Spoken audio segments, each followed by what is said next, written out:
वन्य जीव हमला अचानक नहीं करता है। अगर कोई, मैं करता हूं, लेपर्ड वगैरह को छोड़ दें तो सामान्यतः टाइगर अचानक हमला नहीं करता है। हाँ, अगर उसके छोटे बच्चे हैं, उसके बीच में कोई व्यक्ति जाता है, क्योंकि हम लोगों ने तो बचपन से हम देखते हैं टाइगर कभी अचानक हमला नहीं करता है, लायन अचानक हमला नहीं करता। हाँ, उसके क्षेत्र का अतिक्रमण करके हम जबरन करने का प्रयास करें। जब उसको लगता है कि मुझ पे हमला कोई कर सकता है, तभी वह हमला करता है, अन्यथा नहीं हमला करता। क्योंकि मैं बचपन से उनकी प्रकृति को जानता हूं, देखता हूं। क्योंकि मेरा जन्म जहां हुआ था, मेरे घर से मुश्किल से 50 मीटर की दूरी से जंगल प्रारंभ हो जाता था, और जंगल प्रारंभ होता था, हम लोग देखते थे, कभी छेड़ता नहीं था। उसने कभी हमें नुकसान नहीं पहुंचाया, हमारे पशुओं को कभी नुकसान नहीं पहुंचाया, कभी नहीं। लेकिन अगर हम उसके साथ, उसकी सुरक्षा के साथ खिलवाड़ करेंगे तो स्वाभाविक रूप से वो हिंसक होगा, या उसका दायरा हम सीमित करने का प्रयास करेंगे तो हिंसक होगा। और इसीलिए प्रदेश सरकार ने उस समय की चुनौती को ध्यान में रख करके जो हमारे सामने आई थी, मैं तो देख रहा था अभी पिछले दिनों, गत वर्ष एक टाइगर यहां सीतापुर में आया, उसने एक भी मानव को क्षति नहीं पहुंचाई।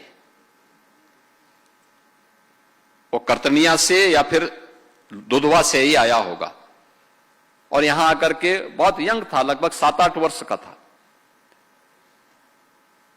और कई दिनों तक रहा। उसको पकड़ने के लिए तमाम प्रयास किए गए, रेस्क्यू के लिए अनेक टीमें लगी। मेरी चिंता यह थी कि कोई इसको मार न दे, क्योंकि लोग मांग करने लगते हैं किसी के पशु को नुकसान पहुंचाएगा तो।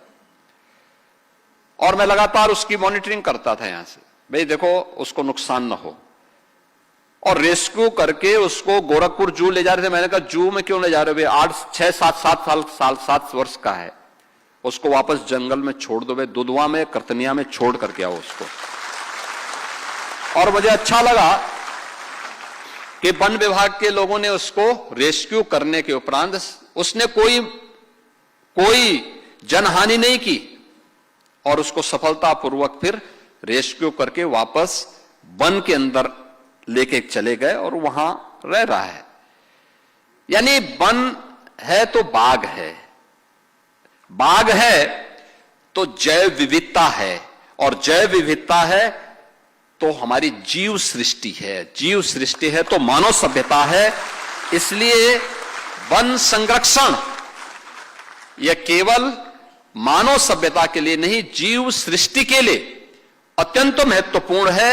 और इसलिए जीव सृष्टि में सर्वश्रेष्ठ कृति ईश्वर की मनुष्य है, तो मनुष्य की सबसे बड़ी नैतिक जिम्मेदारी बनती है कि हम इस ऑनरशिप को अपने ऊपर लें, और वन के संरक्षण के लिए हम अपने स्तर पर प्रयास करें। हम लोगों ने इस वर्ष भी वन विभाग के बजट को अच्छा खासा किया है। देखिए, कुछ विभाग ऐसे होते हैं जहां पर पैसे के लिए हम कभी हाथ नहीं बांधते, पर्याप्त मात्रा में धनराशि उपलब्ध करवाते हैं। जैसे सुरक्षा के मुद्दे पर हम लोग जब आए थे, तब से आज की तुलना में अगर उत्तर प्रदेश के अंदर सुरक्षा के मुद्दे पे बजट आप देखेंगे तो ये कई गुना हम लोगों ने बढ़ा करके दिया है। हम लोगों ने कहा यहां कॉमन मैन की सुरक्षा के साथ कोई खिलवाड़ नहीं हो सकता। ऐसे फॉरेस्ट में भी हम लोगों ने सामाजिक वानिकी के लिए 800 करोड़ रुपए विभाग को दिए हैं, पौधशाला प्रबंधन के लिए 220 करोड़ दिए हैं,